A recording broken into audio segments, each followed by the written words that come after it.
Test. Thank you so much, our handsome MC. Assalamualaikum warahmatullahi wabarakatuh. A very good day, ladies and gentlemen, distinguished guests and participants of Niche 2026. I hope you are having an amazing time in this conference.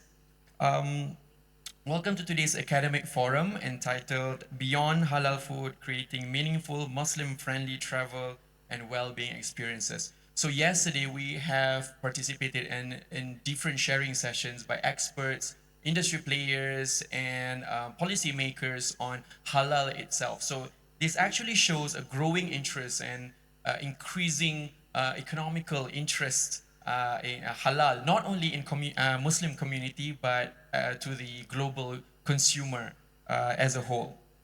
So at the same time, due to generational changes, the Muslim travelers are not only looking towards halal food and beverages anymore and prayer facilities, they are actually trying to seek more experiences that covers authenticity, inclusive heritage, and experience as a whole when they are deciding their traveling destination.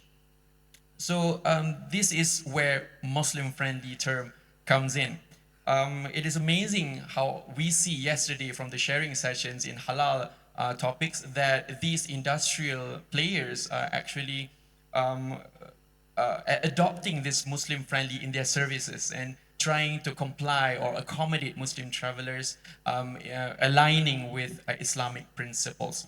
So this forum, we are going to actually explore into more into tourism services, healthcare services, and how we adopt in a Muslim-friendly environment, especially to accommodate Muslim travelers.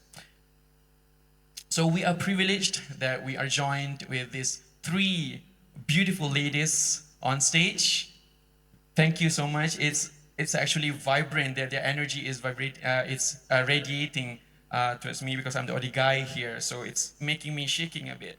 All right. So the first one on my left is Dr. Ekaterina Rashidin, which is the founder and CEO of Heritage Go Malaysia Sdn Bhd. Assalamualaikum, Doctor. How are you? Alhamdulillah. Oh, okay. The microphone. All right, we shall share. We shall share. That's what she said. Okay, so and we also have Dr. Siti Aisyah Radzi, Managing Director of Prime Orator Academy and Consultancy. Assalamualaikum, Doctor. How are you? Waalaikumsalam. I'm good. How about you, Dr. Aidil? Good. And we have Miss Shermine Chong COO of AGH Group Holdings in Berhad. Hi, Miss Shermine. Yeah, good mornings to everyone. Yes. Hi. All right. So to start this, thank you so much for being here to share your expert views on this. And we are actually going to start with the starting question, just to break the ice, as muqaddimah, as you will. So the first question goes to all three panels. So I'm pretty sure we are travelers ourselves in our ample time. So when you are planning your travel, is there any important criteria that you put into consideration to choose the destination of your traveling? Let's start with Dr. Ekaterina. Yes, of course. Thank you so much for this question. I would say that the Muslim-friendly environment and the halal environment, in a way, in Malaysia, it's such a luxury because this is like the air that we are breathing. It's basically everything is Muslim-friendly. And once we go outside, we're like, oh, actually, this is not the situation everywhere. So yeah, of course, I would consider the facilities and how convenient would it be for me to follow the requirements of the Muslim-friendly travel. Okay, thank you, Dr. Karina. How about you, Dr. Aisyah? What is the criteria that you put into consideration when you are deciding your traveling destination? Okay, thank you, Dr. Aidil. A very good morning to everyone. Thank you for having us here today. So, answering to that question, I've been traveled to 20 countries and then more than 50 cities. Later, during that time, when I was thinking about the destinations, accommodations, and also about the food. But recently, when I had few experiences with my colleagues and also all the travelers within our team, and also when my services in the clinic. I'm a medical doctor, so I've seen a lot of cases that related to the healthcare and also about the mental and also well-being. So I think current situation, the most important thing that we need to consider is not only the destinations, it's not about the food, it's not about the accommodations only, but we must consider about the other criteria, such as how accessible they are to the medical and hospital accessibility, and how they are cared for, about the nutrition, about the food, and the most important thing is they want to experience the place with a healthy mind and absolutely healthy physical. So that is the most important thing that I think we need to share to those, and then maybe I think we can share to the others out there. So you have to consider it. So it is a very good point and good era when we are talking about halal and everything that related to it. This is the era because Muslims, travelers, they are going out and then they are searching for more destinations, not only like Middle East countries, they are not only Islamic countries, they are going out and then they want to experience a lot more. So that is, I think, in the conclusion, we must take care about healthcare and also well-being. Thank you. Yes, I agree with you, Dr. Aisyah. So it's an ever-changing world, so we should not just stop at the when we are trying to decide where to go in our travel destinations. We should not stop at the accessibility of halal food only. To maximize our experience, we should also see the other aspects to consider our travel destinations, including, like Dr. Aisyah said, the well-being and healthcare facilities there, which is Muslim-friendly for Muslim travelers. Thank you so much, Dr. Aisyah. So, Ms. Shermine, the same question. Okay, first, thank you for organizers for inviting us to attend this ceremony. So actually, we can let more people to know about what is Muslim patients considerate when they want to seek for overseas treatments. Actually, a lot of Muslim patients, they will share with me about their concerns, Practically is first, regarding to the food, all right. Second, they will need to access, easy for them to access to the prayer facilities because we need to do those daily faith practice every day, even that we are still receiving the treatments, Third is they want somebody to truly understand the Muslim patient needs,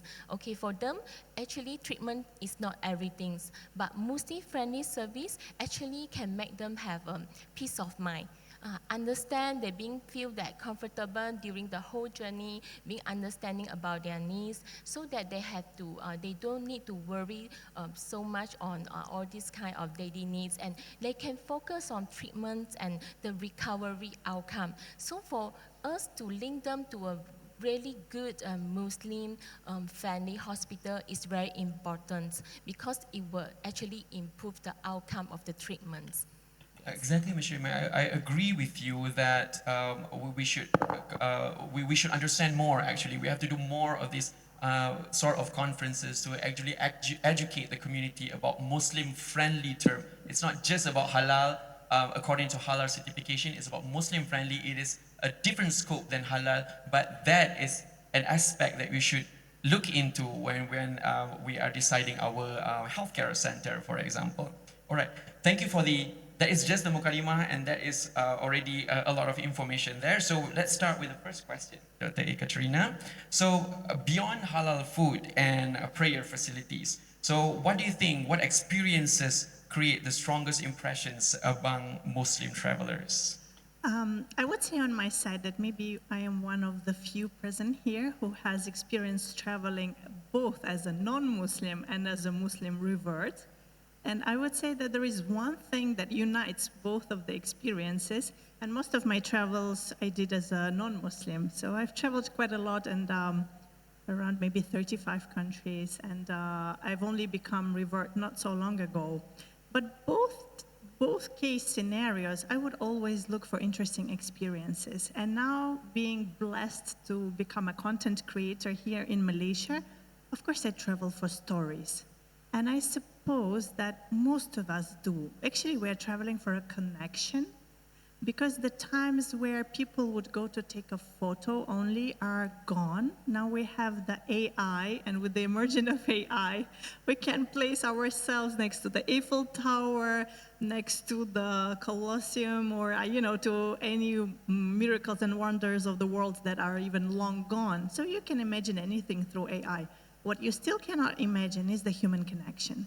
So I would suggest that all the facilities, these are, like I said, this is the environment, but we are not traveling for the environment. We are traveling for the memories that we're going to keep.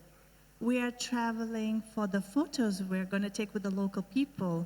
Perhaps we're traveling for their Facebook accounts so that we can text them, and follow their incredible orang asli adventures in the hutan of Pahang.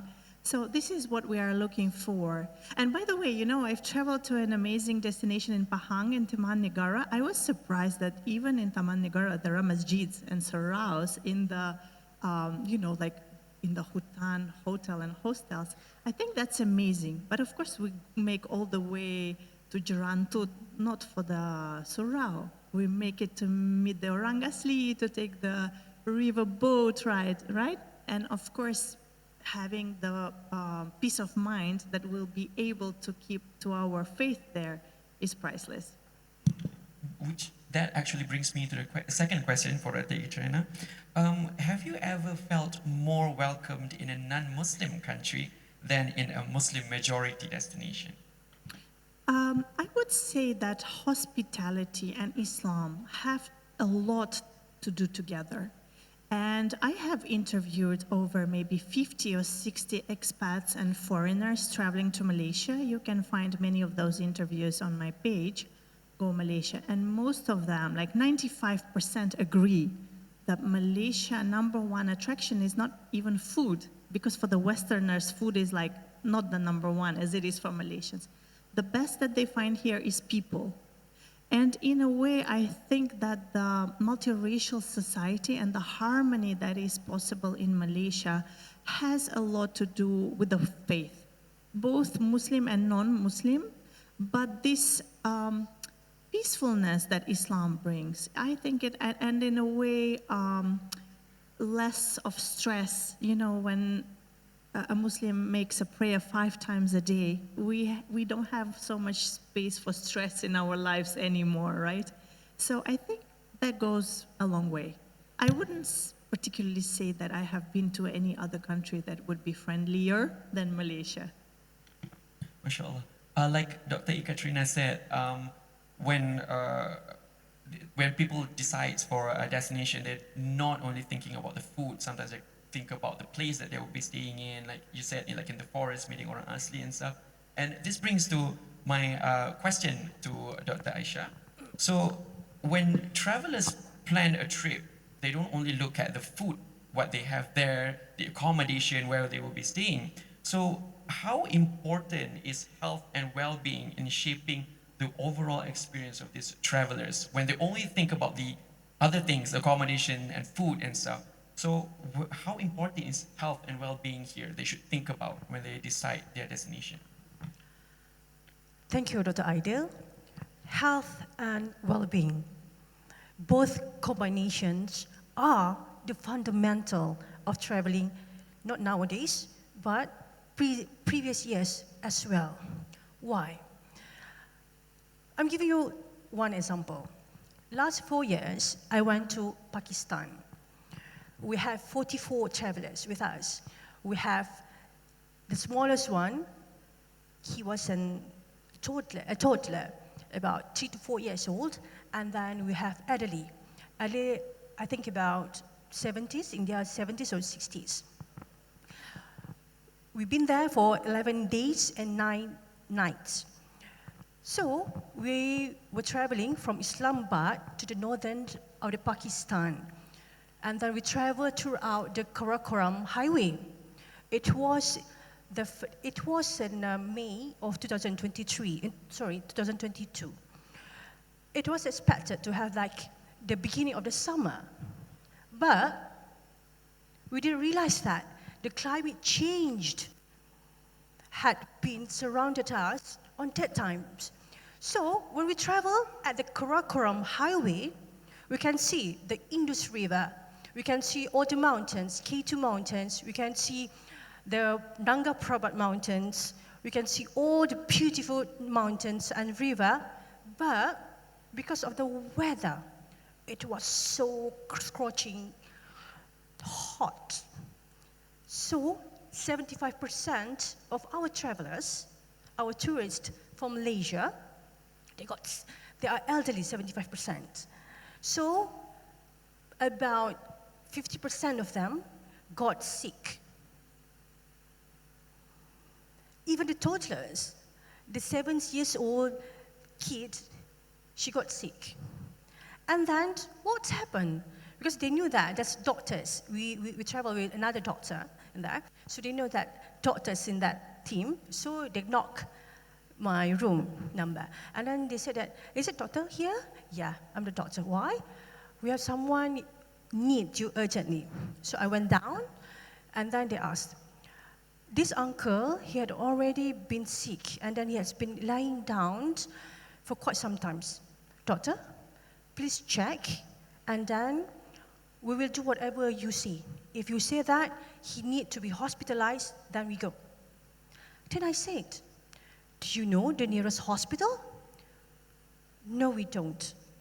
But we have the local tourist guide to lead us to there.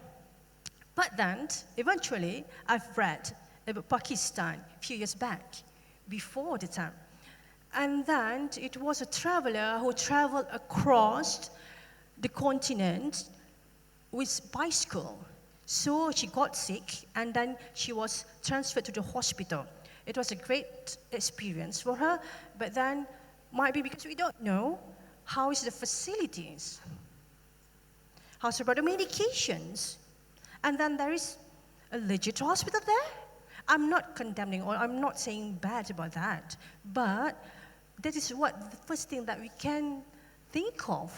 So, what I've done, I check him, and then, thank God, my auntie who traveled with me, she brought her glucometer. So we check the glucose level. It was around 10.6.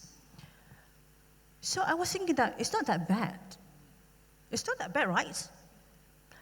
It's not that bad for like the physically he's lying down. So I touched him. It was so hot. So I need to make a decision. So I said, do you have paracetamol? Do you have Panadol? Yes, we have. And then I said, you know what? This uncle, he got fever. He got spiking of temperature. He's sick because of that. That is how the altered glucose level in the blood happened. So what you need is that we control the heat, we control the temperature. So as frequent as you can, please shower him. And then he's around 68 years old, and then he was traveling with his wife, also about that round age. So the wife said, it's okay, doctor, I can hold him, I can do that. Okay. Then I said that if you have paracetamol, if you don't have, I have my spare medications, so you just give it 4 times per day. And then, what happened?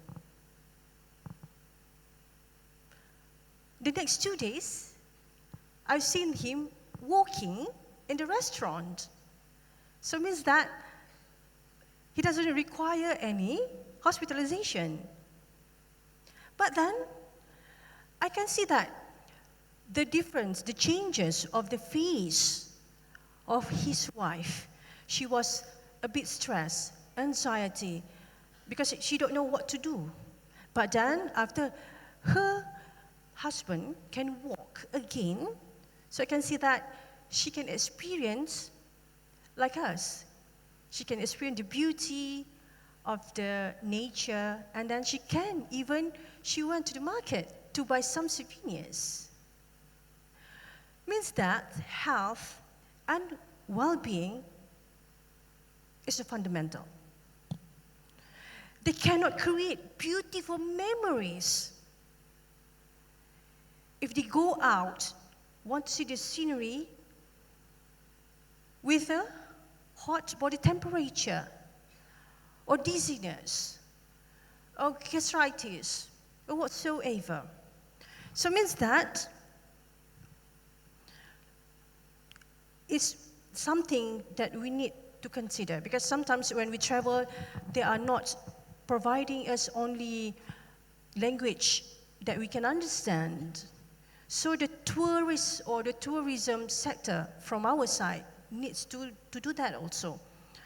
Then they have to communicate together. So with peace of mind, any memories will be beautiful. Thank you. It's an amazing experience shared by Dr. Aisyah. So when considering travel destinations, you have to look into the health center, the medical center there, is it Muslim friendly, to avoid those kinds of emergencies. So that we are looking that in a patient's perspective towards hospital. But Ms. Shermine, from hospital's perspective, is there any challenges faced by the hospital to serve Muslim patients effectively, expecting you, hospital, to know Muslim friendliness term? Miss? Yeah, thank you for the questions. I think first of all is because of the understanding.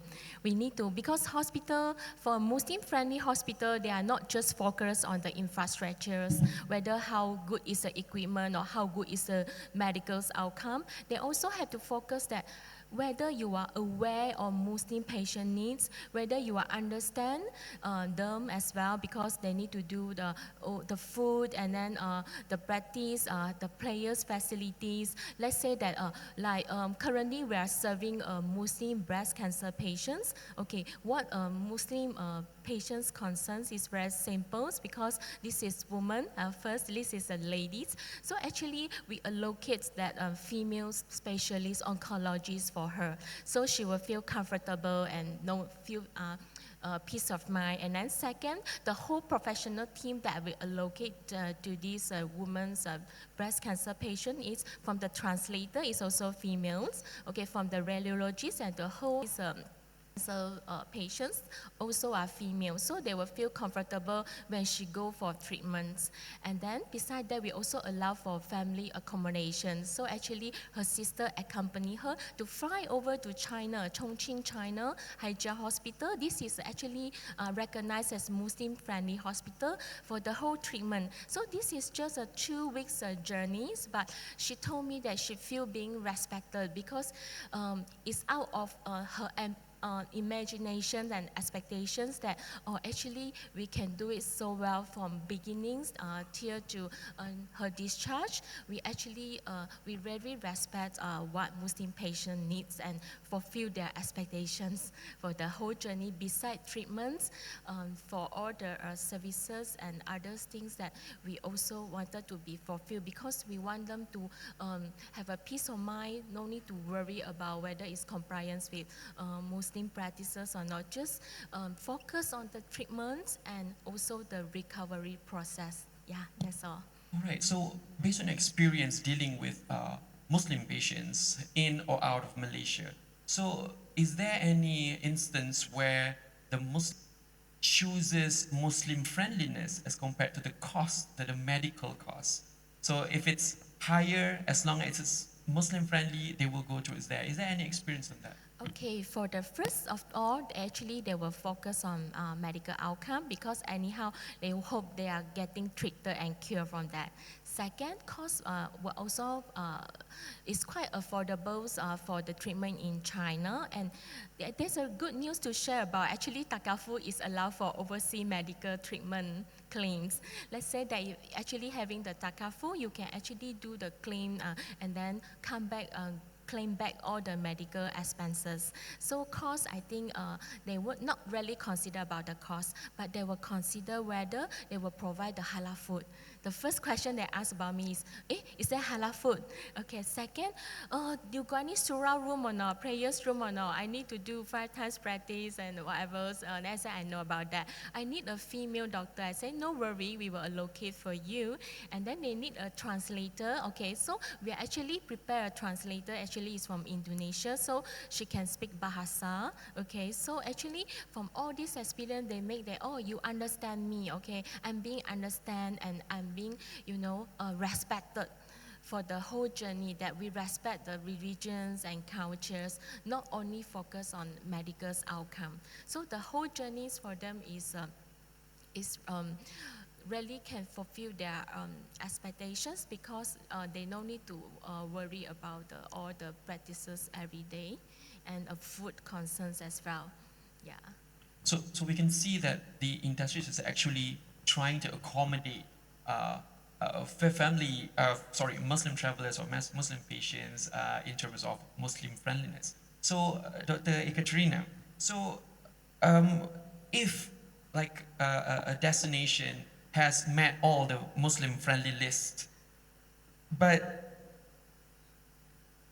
can a destination be highly Muslim friendly but still fail to create a memorable Muslim visitor experience?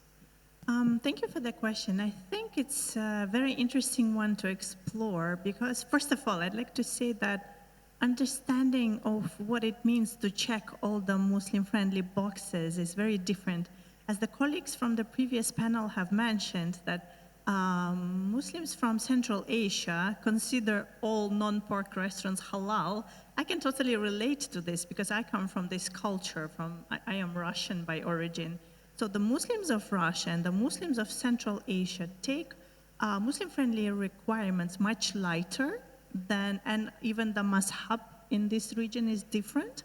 So some of the things are taken more lightly in the eyes of Malaysians, but for us, it's still considered like a good checkbox list, So I think it really depends on the open-mindedness, and I mean, it's a very sensitive topic, but by how we view the acceptable level of Muslim friendliness and what we are ready to give up for the sake of the travel.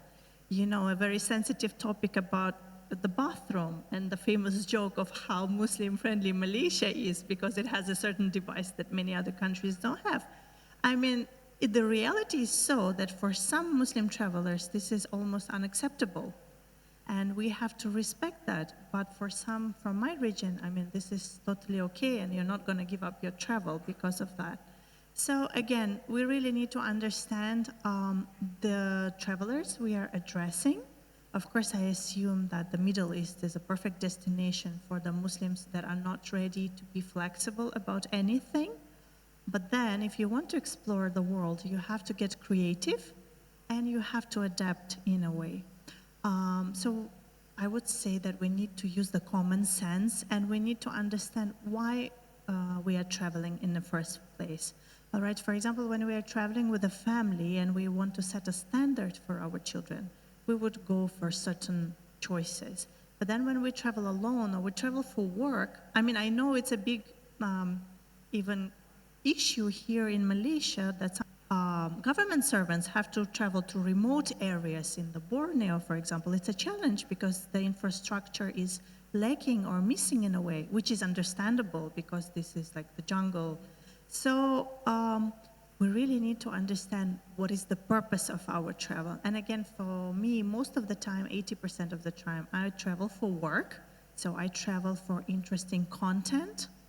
And alhamdulillah, I travel in Malaysia, so most of the time it's not an issue. But of course, if I'm arriving to a place that is boring or plain, okay, it has a nice restaurant and a nice view, but are there any people to meet? Or is it just like a tourist facade? I really normally choose the kampung destinations over the touristy glamorous places because they don't offer what I'm looking for. But then maybe for families, this is what they need. They need the perfect facilities and they don't have the opportunity to get adventurous.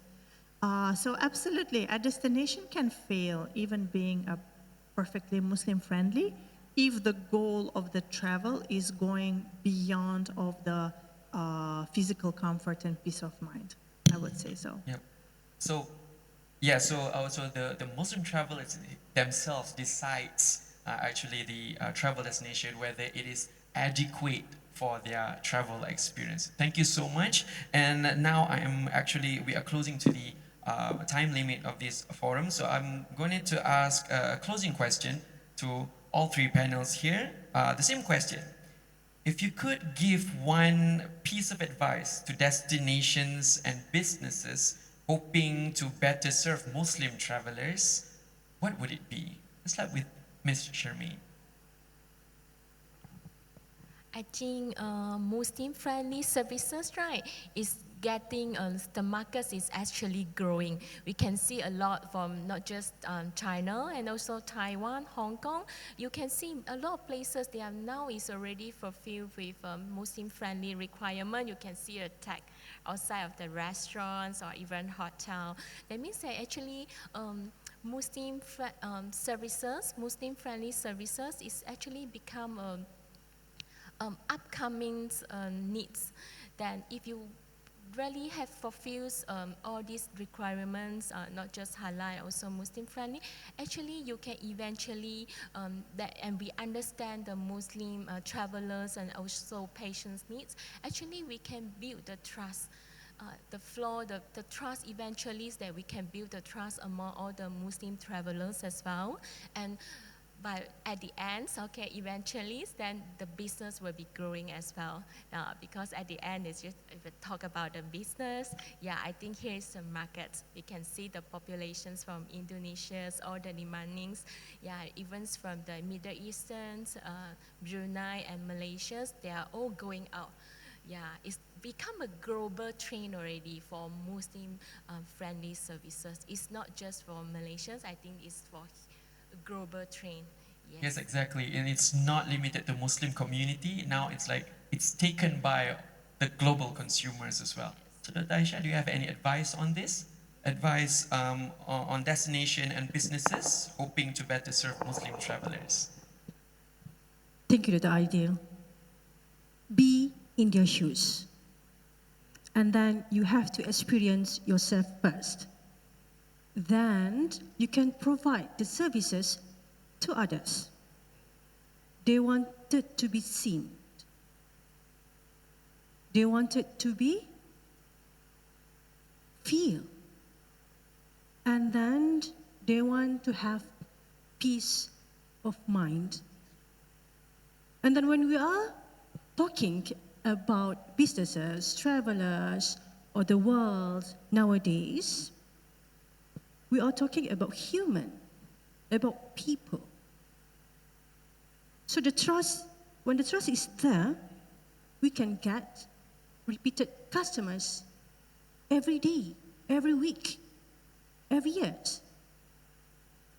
But before you know your audience, before you feel yourself, then it will be such a waste. So, go travel, and then adapt that. What have you been there?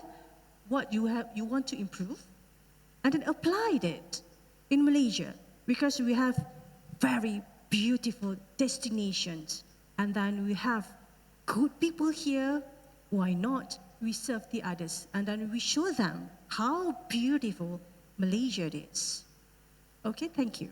Yeah, so be in their shoes, experience it, so that you can give a better service to the Muslim travelers or any travelers in that matter. So, Dr. Ekaterina, do you have any advice on that? I would suggest that Muslim-friendly destinations in Malaysia and internationally would develop the storytelling around Islam. Because many Muslims, they want to take away the knowledge and feeling connected. For instance, we could develop a story of how did Islam develop in this region? What is the history behind it? What are the famous Muslims from this state or region or country?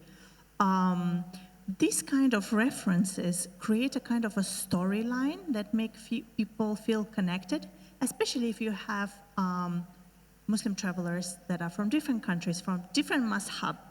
Tell them, give them the juicy details, give them something that they can share with their family and friends beyond of the mosque is beautiful, give them some bites of information that they could instantly feel connected to as a Muslim, even a foreign Muslim. Thank you so much. Thank you so much, Dr. Ekaterina, Dr. Aisyah, and Ms. Shermine, for your expert views on this method. Thank you so much for your time as well to let us squeezing in on your tight schedule. Thank you so much for being here. So today's discussion has highlighted the Muslim-friendly travel extends far beyond halal food and just only facilities, praying facilities. So the success of Muslim-friendly services actually not just come from one, which is beverage, food and beverage, but it also needs the, it's a collaboration between tourism, healthcare, hospitality, education, and community stakeholders. All right, so with that, we conclude our forum, which is Beyond Halal Food, creating meaningful Muslim-friendly travel and well-being experiences. And thank you to all the panels. Thank you for today. Thank you so much for everybody. Assalamualaikum warahmatullahi wabarakatuh. Yeah. Back to our